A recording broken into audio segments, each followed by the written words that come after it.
Hong Kong protesters strike the city's transport network for a second day running as Western powers voice concern over spiraling violence after police shot a young demonstrator and another man was set on fire.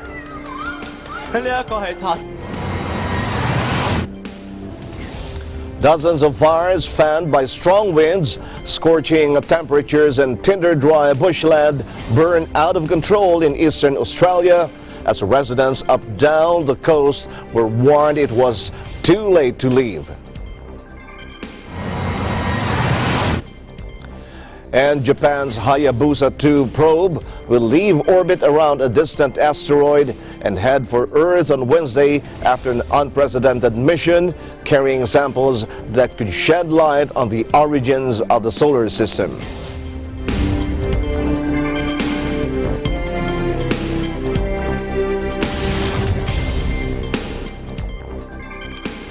We welcome our viewers here in the Philippines and around the world. Good evening, everyone. I'm Sam Cepeda. And now to the news.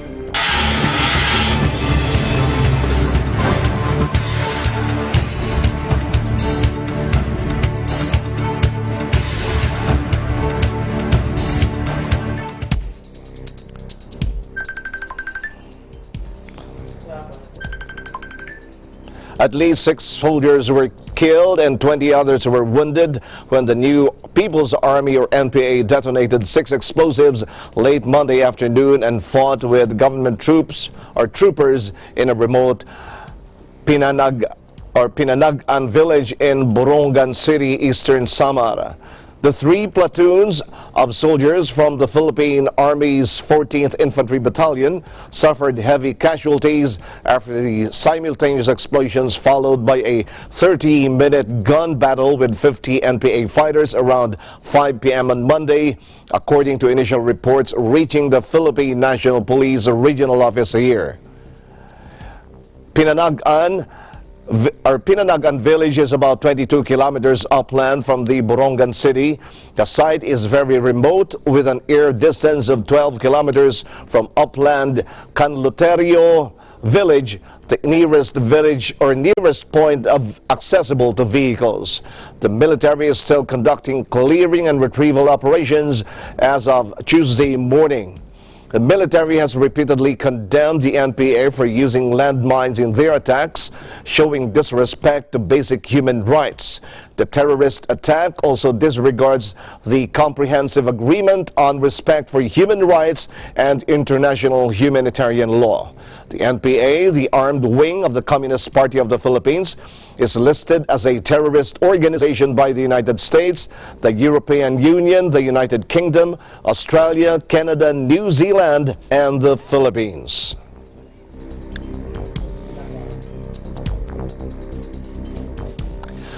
Bolivia's Evo Morales departed Monday for exile in Mexico, leaving behind a country in turmoil after his abrupt resignation as president.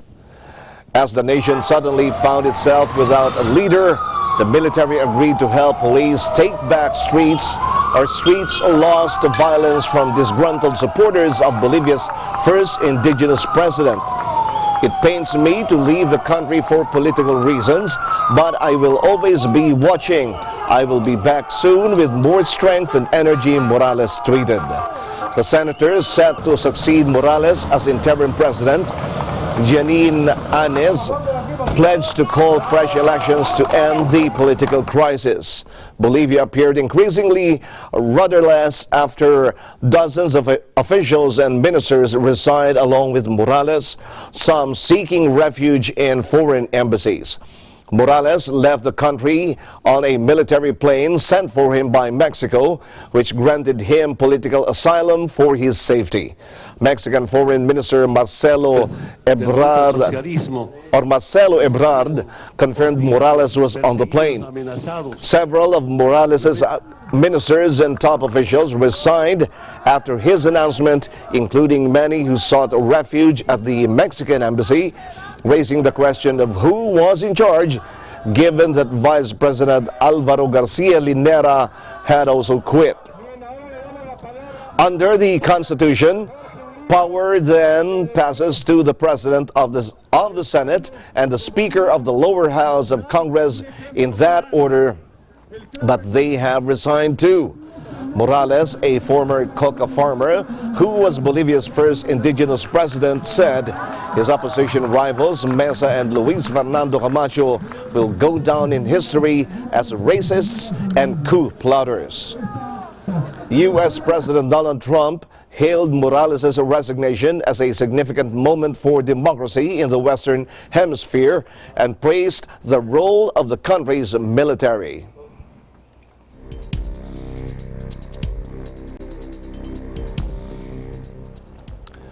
Police in Hong Kong held a press conference after a police officer shot a masked protesters in an incident shown live on Facebook, and a man was set on fire during one of the most violent days of clashes in Hong Kong since pro-democracy unrest erupted more than 5 months ago. The footage of the shooting, broadcast live to Facebook by a bystander, showed a police officer drawing a pistol as he tried to detain a masked person at a junction that had been blocked by protesters. Another unarmed masked protester then approached the officer and was shot, quickly falling to the ground. Authorities said he was in critical condition in hospital.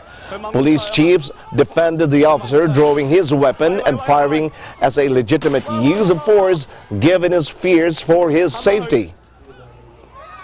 At that time, the officer believed it was very likely that the revolver would be snatched and the consequence would be disastrous.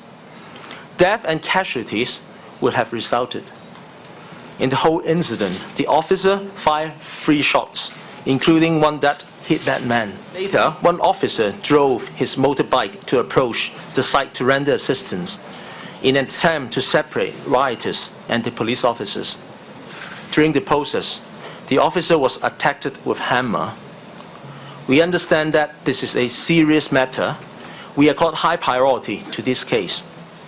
The officer has been suspended from all frontline duties instantly and has taken leave instantly. A masked assailant also doused a man with a flammable liquid and set him ablaze during an argument, with the horrifying scene captured on mobile phones and also posted online.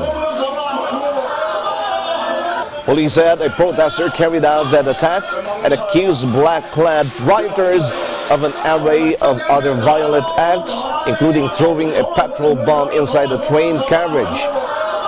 Tensions in Hong Kong were already high following the death on Friday of a 22-year-old student who succumbed to injuries sustained from a fall in the vicinity of a police clearance operation a week earlier.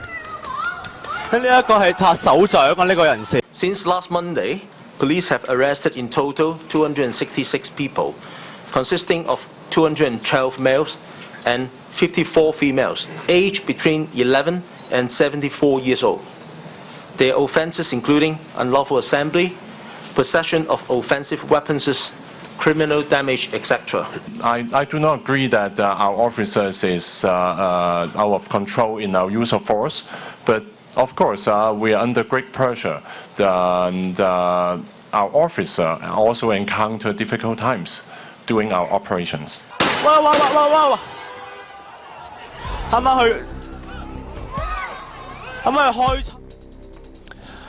The United States expressed grave concern Monday over the increasingly violent situation in Hong Kong and called for restraint by both security forces and protesters. The United States is watching the situation in Hong Kong with grave concern, State Department spokeswoman Morgan Ortagus said in a statement.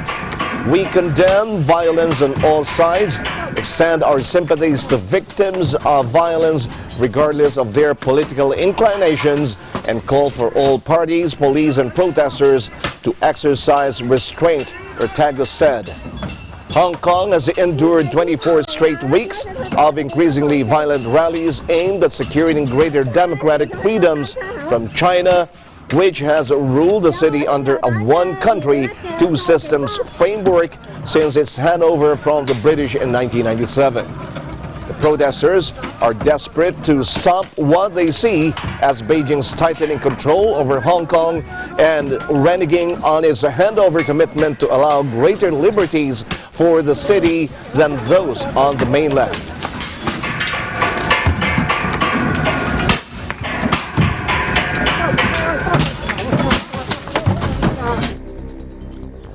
A Yemeni man stabbed three performers during a live play in the Saudi capital Monday.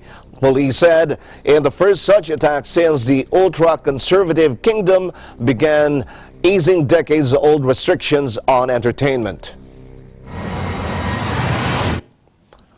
The assailant was arrested after state television footage showed him stomping onto the stage in Riyadh's King Abdullah Park during a musical performance by what appeared to be a foreign theater troupe. Police said the man arrested was a 33-year-old Yemeni expatriate and that the knife used in the attack was seized. The statement added the victims were in stable condition but offered no information about their nationality or the motivation of the assailant. The King Abdullah Park is one of the venues hosting the two-month Riyadh Season Entertainment Festival, part of a broad government push to open up the austere kingdom to tourists and diversify its economy away from oil. The country's de facto leader, Crown Prince Mohammed bin Salman, has introduced stunning reforms, including allowing concerts, reopening cinemas, and lifting a ban on women driving as part of a contentious liberalization drive. In scenes that were unimaginable just 2 years ago, Saudi Arabia has staged glitzy performances by a host of international artists, from South Korean boy band BTS to pop icon Janet Jackson and rapper 50 Cent. But Saudi officials warn that introducing such reforms in a society steeped in conservatism is fraught with peril.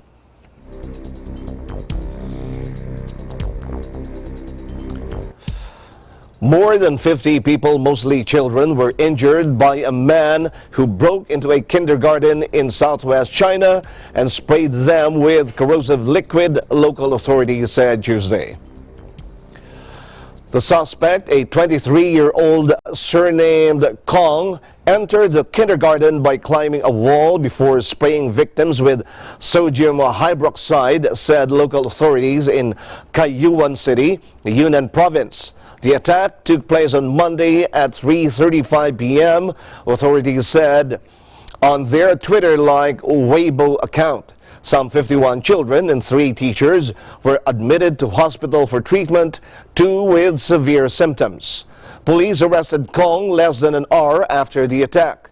Because his parents divorced during his childhood, the lack of family warmth resulted in psychological distortion, said local authorities, adding that Zhang's work and life were unsatisfactory as well. All these created a pessimistic mentality and thoughts about retaliating against society, they said.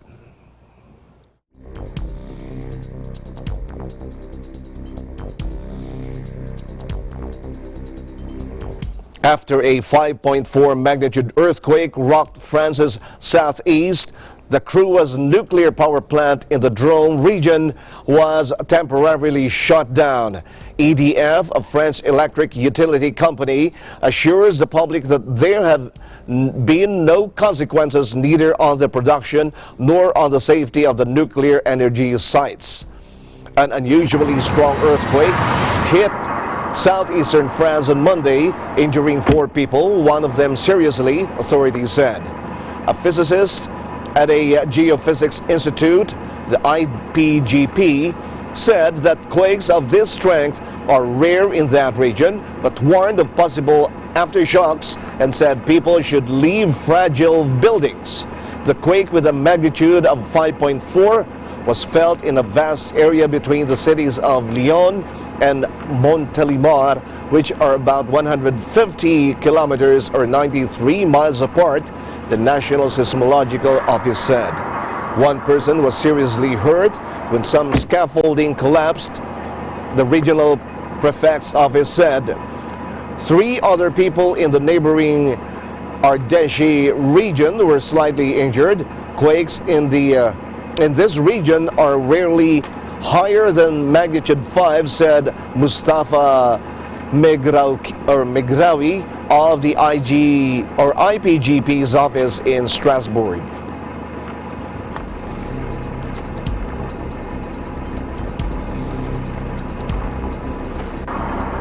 Israel's military killed a commander of Palestinian militant group Islamic Jihad in a strike on his home in the Gaza Strip early Tuesday, prompting a retaliatory rocket fire and fears of a severe escalation in violence.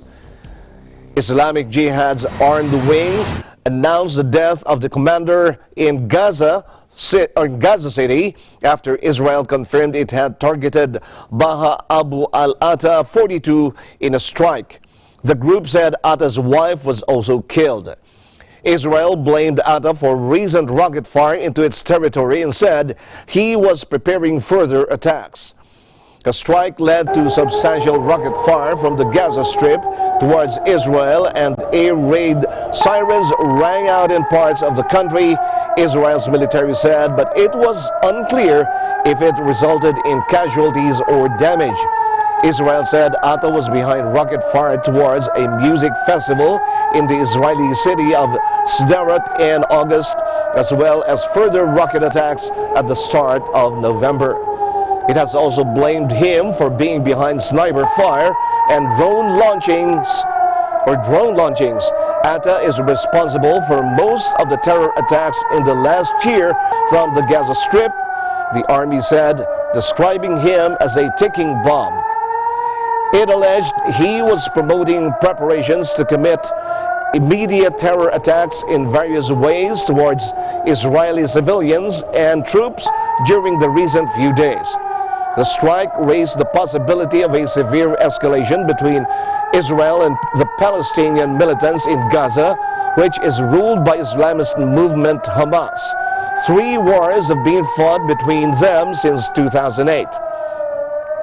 Islamic Jihad is the second most powerful militant group in the Gaza Strip, behind Hamas, to which it is allied. Hamas, in a statement, threatened revenge on Israel after the strike.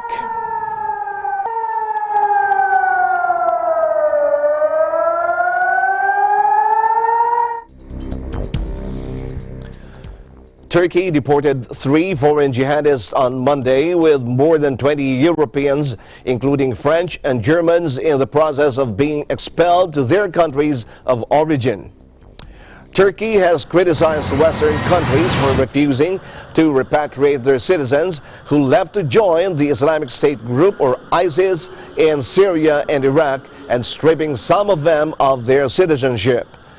Its Interior Ministry said it deported an American and a Dane on Monday, while Germany confirmed that one of its citizens had also been expelled. However, there was confusion over the fate of the U.S. citizen, with Greece saying that Turkey had attempted to deport him over their shared land border. Greek police said they rejected the man and sent him back to Turkey. Images showed him temporarily trapped between the 2 borders early Monday.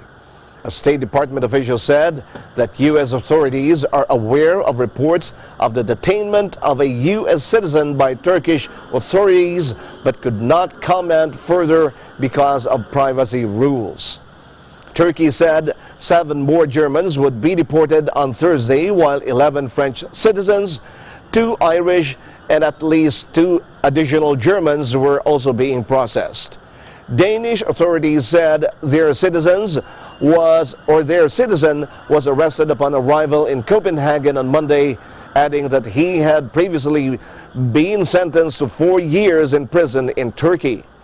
Interior Minister Süleyman Soylu said last week that Turkey had nearly 1,200 foreign members of ISIS in custody and had captured 287 during its recent operation in northern Syria.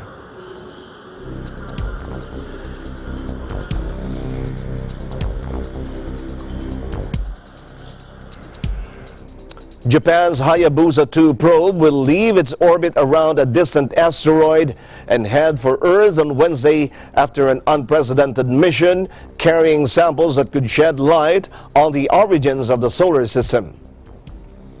The long voyage home would begin at 10:05 a.m. with the probe expected to drop off its precious samples sometime late 2020, the Japan Aerospace Exploration Agency said, or JAXA.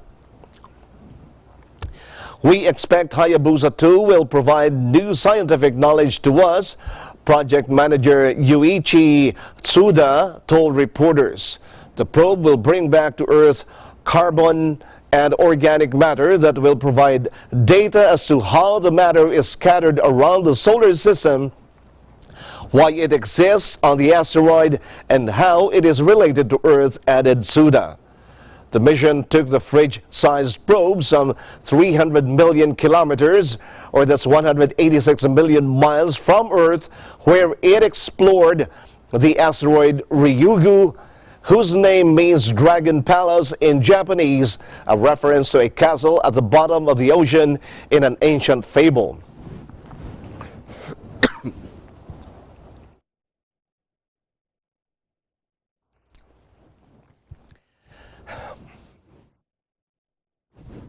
In April, Hayabusa 2 fired an impactor into the asteroid to stir up materials that had not previously been exposed to the atmosphere. It then made a perfect touchdown on the surface of the asteroid to collect the samples that scientists hope will provide clues into what the solar system was like at its birth.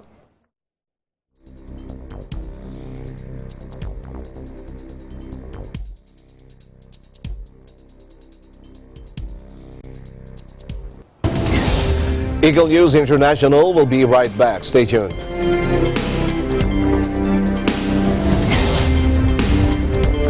Kulina empty.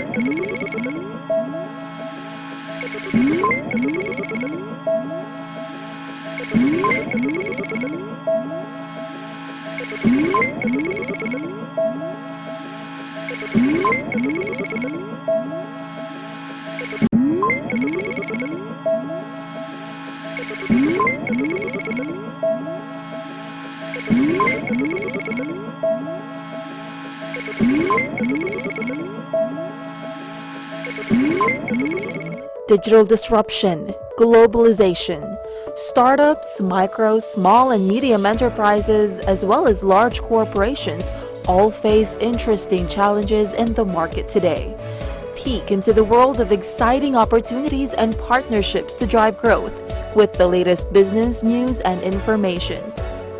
We are open for business. Join the conversations to create a more vibrant environment for entrepreneurship. Catch Open for Business every Saturday from 5 to 6 p.m. Open for Business, from vision to action. Landmarks, Linggo, alas 6 hanggang alas 7 ng gabi.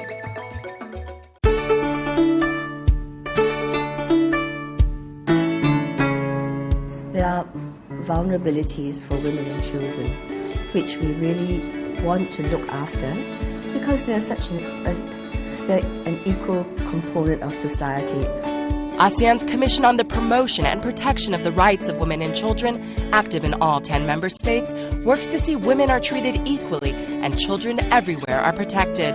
All 10 nations within ASEAN have signed on to a declaration to end violence against women and children, ensuring their citizens can live freely and safely.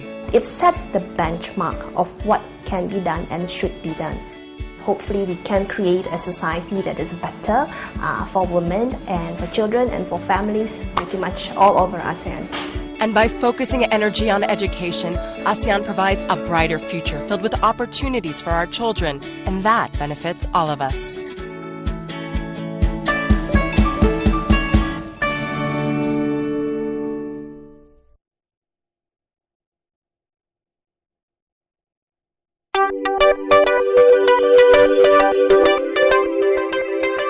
Net25 is now available on OSN, the largest entertainment network in the Middle East and North Africa.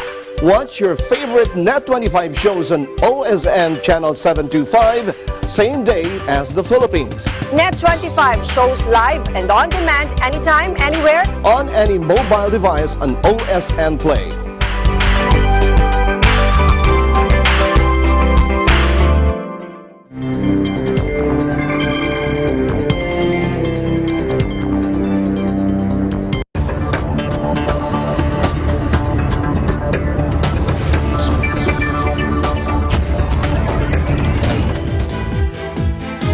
Saudi Aramco said it would start taking bids from investors on November 17 in a highly anticipated stock offering as it released a prospectus that did not disclose the size of the sale or the pricing range.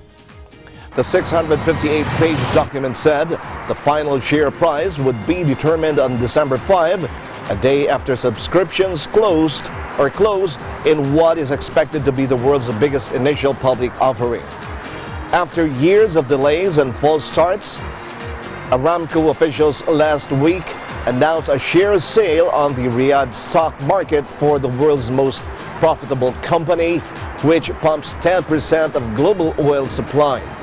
The prospectus released just before midnight Saturday said the state giant would sell up to 0.5% of its shares to individual retail investors, but that it had still not decided on the percentage for larger institutional buyers.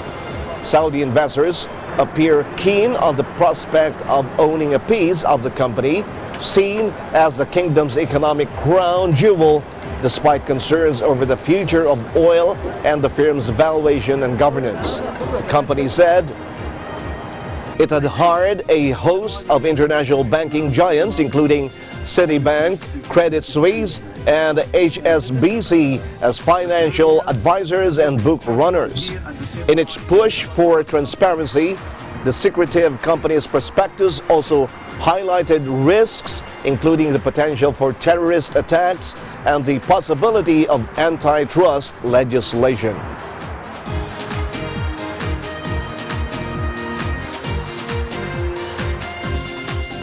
Crisis hit Japanese automaker Nissan Tuesday, slashed its full-year sales and profit forecast as it struggles with weak demand in Japan, the US, and Europe, as well as the arrest of former boss Carlos Ghosn. Nissan downgraded its net profit forecast to 110 billion yen for the fiscal year to March 2020, compared with an earlier estimate of 170 billion yen. Full-year sales are now estimated at 10.6 trillion yen, down from 11.3 trillion yen previously forecast. Incoming Chief Financial Officer Stephen Ma said sales in China outpaced the market, but sales in other key regions, including the US, Europe, and Japan, underperformed in those markets. This resulted in the overall decrease of our market share. Net profit for the 6 months to September plunged 73.5% to 65.4 billion yen on sales, down to 9.6% at 5.0 trillion yen.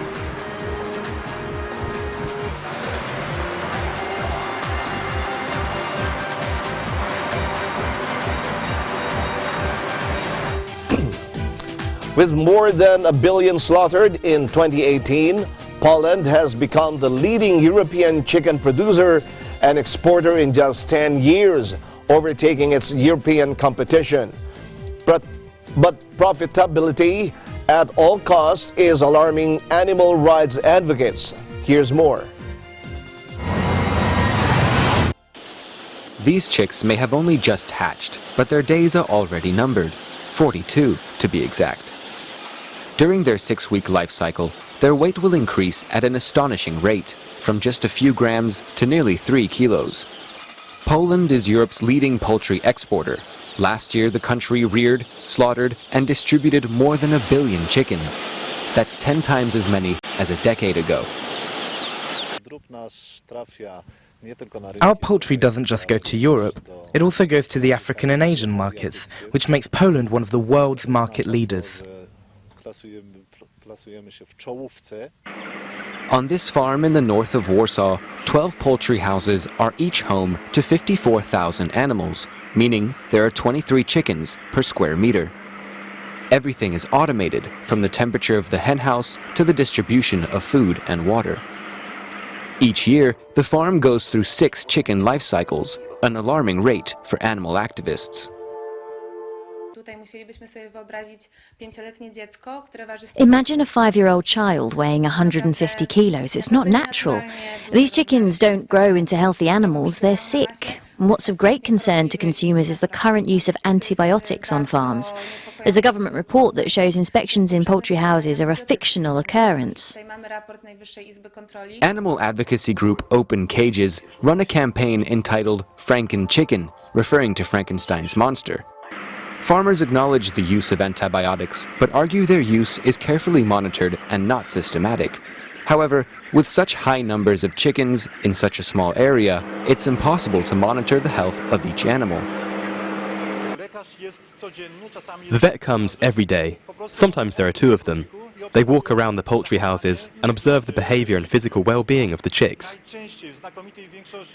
When there are problems, in the vast majority of cases, they are digestive disorders. There is no risk to the consumer. On day 42, the chickens leave the factory for the first time and are taken to the slaughterhouse. The facility in Ujazdowek processes 750,000 chickens per day. The animals are killed, plucked, cut up, and finally packaged.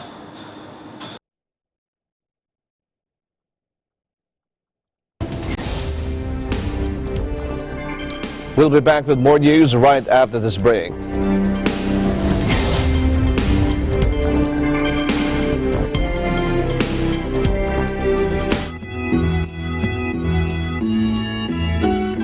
I am Leo Aquino, EBC correspondent from Vancouver, Canada, and I am standing here in front of the Olympic Cauldron located in downtown Vancouver.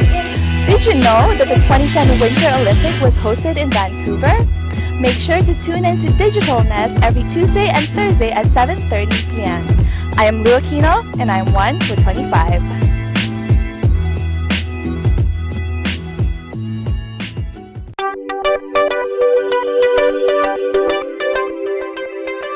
Watch your favorite Net25 shows on OSN channel 725, same day as the Philippines. Net25 is now available on OSN, the largest entertainment network in the Middle East and North Africa. Watch your favorite Net25 shows live and on demand anytime, anywhere on any mobile device on OSN Play.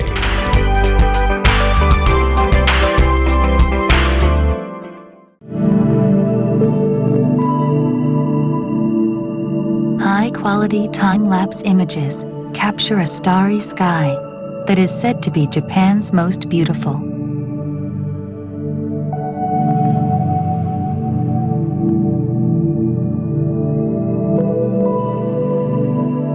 The Ogasawara Islands lie 1,000 kilometers south of Tokyo in the Pacific Ocean.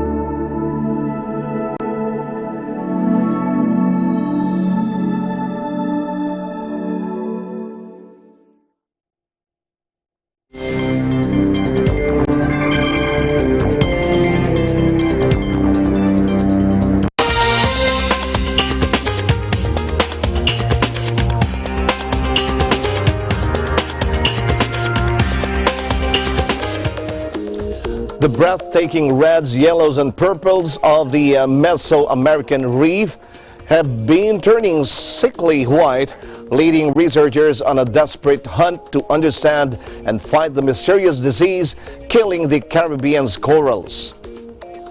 In a little over a year, the Mexican Caribbean has lost more than 30% of its corals to a little understood illness called SCTLD, or stony coral tissue loss disease, which causes them to calcify and die. Experts warn the disease could kill a large part of the Mesoamerican reef, a magnificent arc of more than 1,000 kilometers of coral shared by Mexico, Belize, Guatemala, and Honduras. SCTLD, which has also been infecting coral off the coast of Florida since 2014, was first detected in the Mexican Caribbean in July last year near the reef's northern tip. It has since spread 400 kilometers to the south, reaching Belize and causing more coral loss than occurred in the past 40 years in the region, according to the environmental group Healthy Reefs for Healthy People. Scientists say SCTLD is even more dangerous than coral bleaching. Bleaching happens when environmental changes such as warming ocean temperatures cause corals, which are colonies of tiny animals, to expel the microscopic algae known as zooxanthellae that live inside them and give them their vibrant colors. A reef can recover from coral bleaching if its environment recovers in time, but SCTLD is fatal. It's a complete detachment of the coral tissue, which dies and leaves behind a white skeleton, said Claudia Padilla, a scientist at CRIP Puerto Morelos, a marine biology research center on Mexico's Yucatan Peninsula. Researchers are currently building up a DNA bank of the endangered corals, hoping they can one day bring them back from extinction in the wild if needed.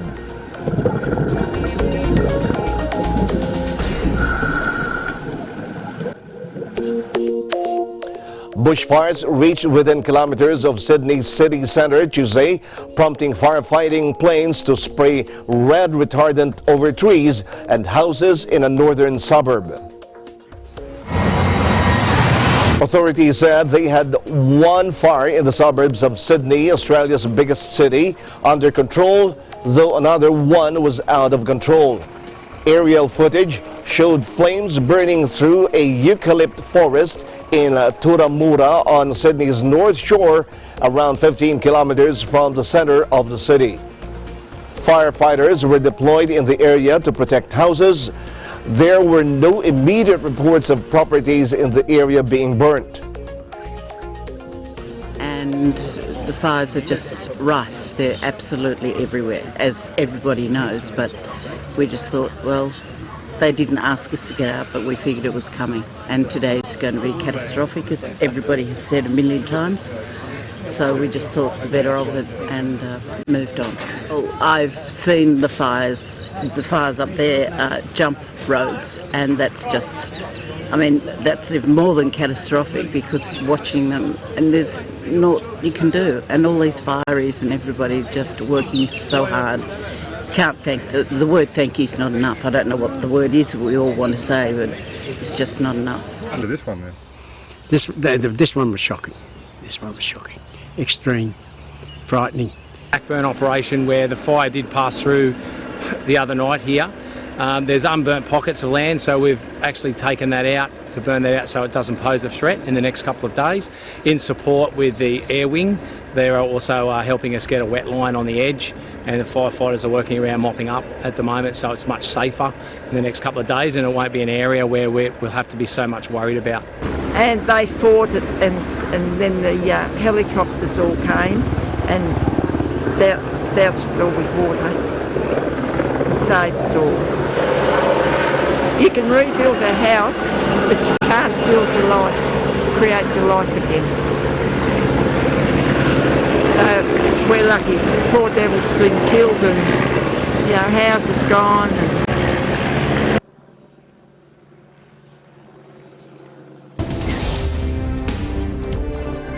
Keep it here on AU News International. We'll be right back after this break.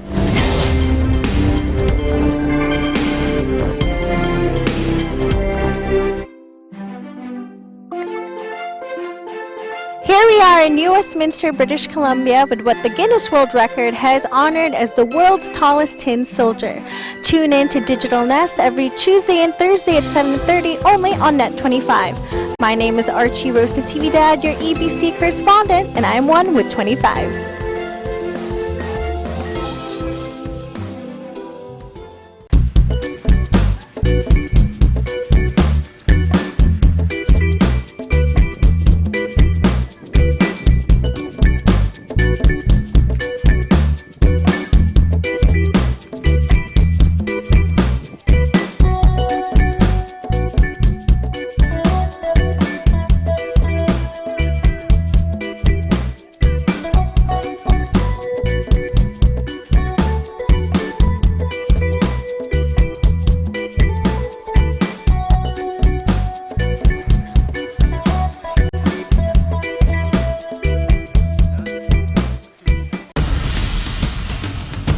Accurate and fair reporting.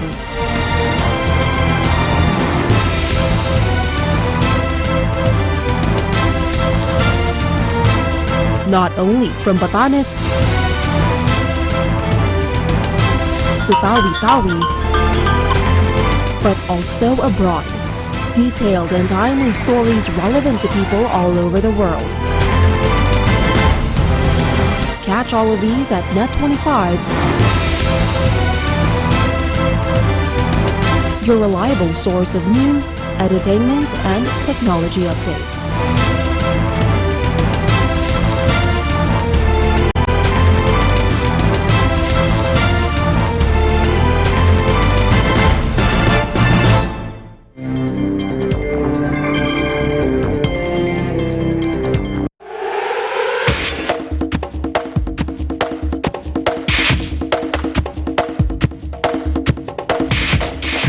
And here's Ben Bernaldez for our sports news.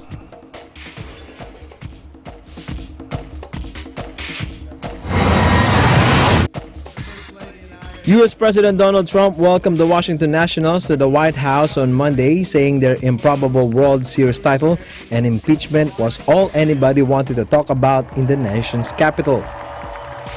Ceremonial White House visit by sports title-winning teams have become controversial under Trump, who was loudly booed at National Park when he attended Game 5 of the World Series against the Houston Astros and serenaded the chance of lock him up.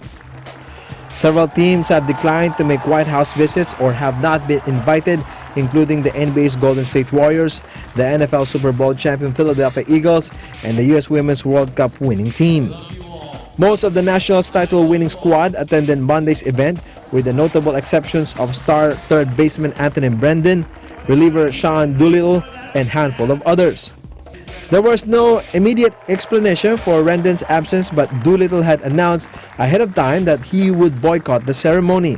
Trump congratulated the Nationals on becoming the first Major League Baseball team in Washington to win the World Series in nearly 100 years.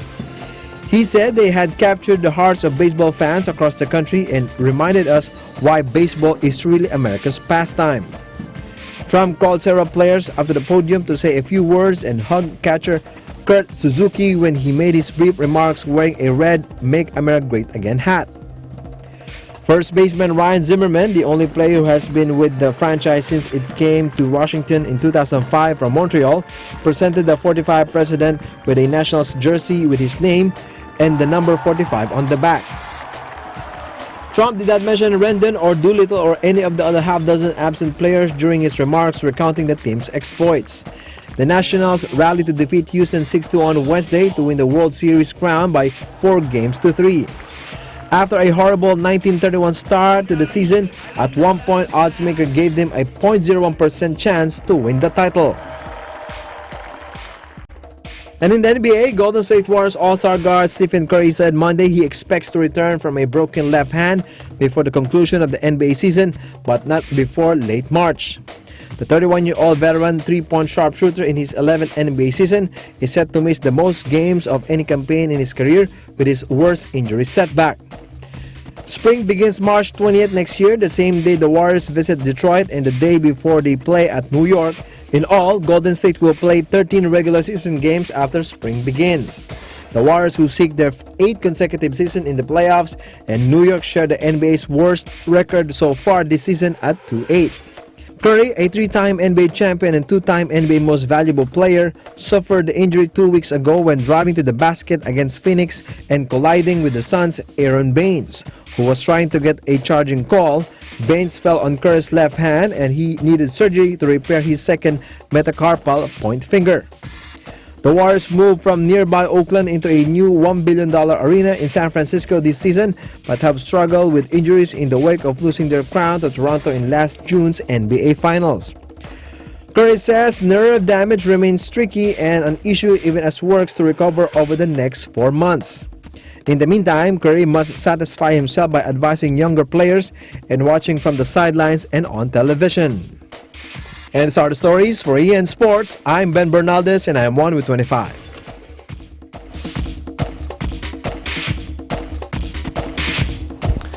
Our EBC correspondent Michael Hudson takes us through an experience you just might fall for. Let's dive on in.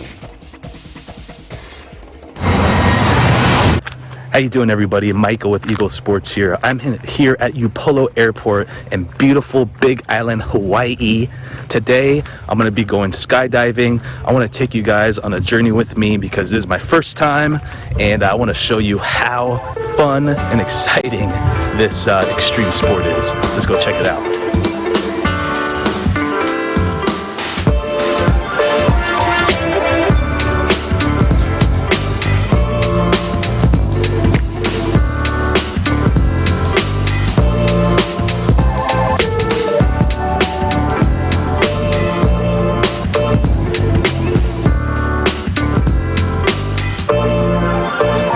If you didn't know so already, skydiving can be one of the most terrifying things you can do in your life. I mean, you're going up 10,000 feet in the air, jumping off a plane, and parachuting to the ground.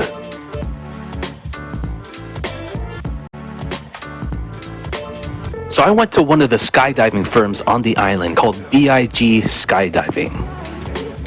I had the pleasure of jumping with Kwa and JR, who are the owners of the company, and they have over 5,000 jumps on their resume. There's going to be one right here in this area, and then this is emergency. Leading up to the jump, we sign waiver forms and are given specific instructions on how to jump, how to position our bodies, and also the equipment checks.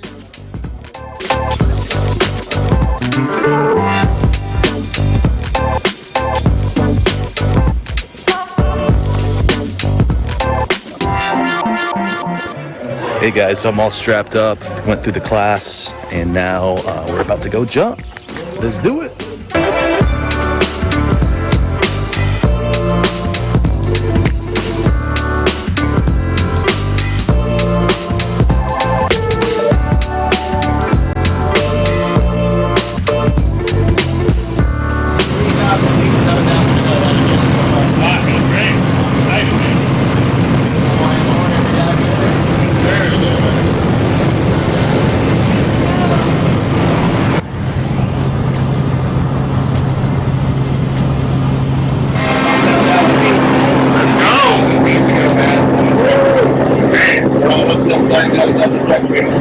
Sounds good. I'm ready, baby. I'm ready. Let's do it.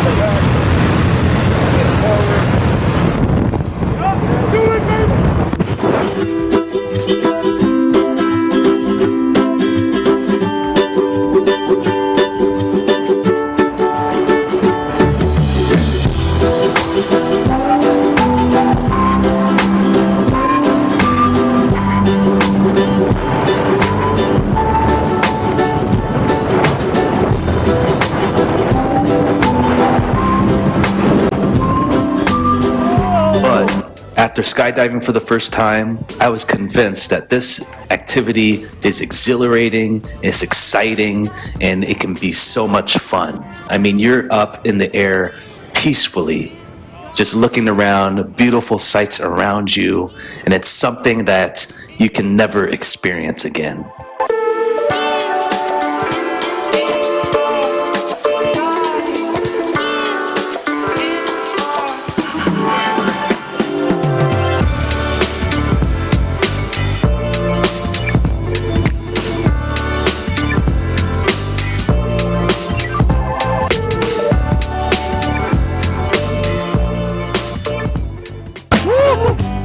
right, Michael. First jump in the book of the Big Island, Hawaii. Not too bad. Yes, sir. Oh, it was amazing. Crazy out-of-body experience, life-changing. It's amazing. It's crazy. Could you do it again? Oh, yeah, definitely. Mahalo, Kushin aloha. Oh my gosh, guys, that was incredible. Out-of-body experience, life-changing experience. I'm so happy I was able to do it. So reporting from Big Island, Hawaii at Upolu Airport, I'm Michael Hudson, and I'm 1 with 25.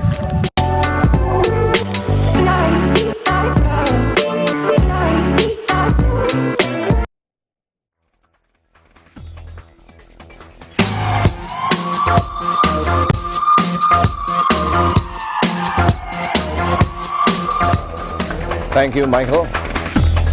EBC Films Guerrero screens in Calgary, Canada. Tiffany Alisasis reports.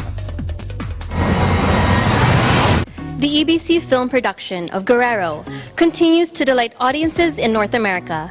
At a recent showing in Calgary, Canada, the audience reacted enthusiastically to this touching story. Here at the Cardell Theatre, moviegoers are excited to attend the first screening of Guerrero in this area. Guerrero follows the story of a promising boxer and younger brother who looks up to him as his inspiration. The movie not only entertains, but also educates the viewers and instills values and lessons through his ups and downs. The film, with its cast of up-and-coming acts and actresses, succeeded in making the audience laugh and cry, with its plot full of twists and turns. What can you say about the movie? It was really good. It was really inspiring because, like, no matter how hard, like, anything is, you really should be able to fight. Like, it's really sad though, like, that happened and everything, but I mean, to be able to trust in God and everything and just be able to fight forward through any hardship, you should be able to do it. Expectations were high for this movie, as it received multiple awards and nominations internationally. So how did you like the movie? I thought it was good and it's very inspiring. I liked it. It was cute. What were your favorite moments in the movie? It was probably the end when he was trying to like find his brother. I think it's when the mom was making him his like his shorts for boxing, and then she admits that even though like she can't really stop him from doing it anymore, that so she'll just take care. They told him to take care of himself. I cried a lot. I flooded the whole theater over there, but I was also laughing. So it was a good movie. I want to watch a second movie soon. Directed by Carlo Ortega Cuevas, who is behind the indie film Walang Take Two. This Filipino film is the first ever full-length movie released by EBC Films. It appears like in other cities where the film has been shown, Guerrero is a hit with the audience. In Calgary, Canada, I'm Tiffany Alisasis. I am 1 with 25. Thank you, Tiffany. Don't forget to like us on Facebook, follow us on Twitter and Tumblr. Also check out our boards and Pinterest and pictures on Instagram. I'm Sam Cepeda. Thanks for joining us. And I'm 1 with 25.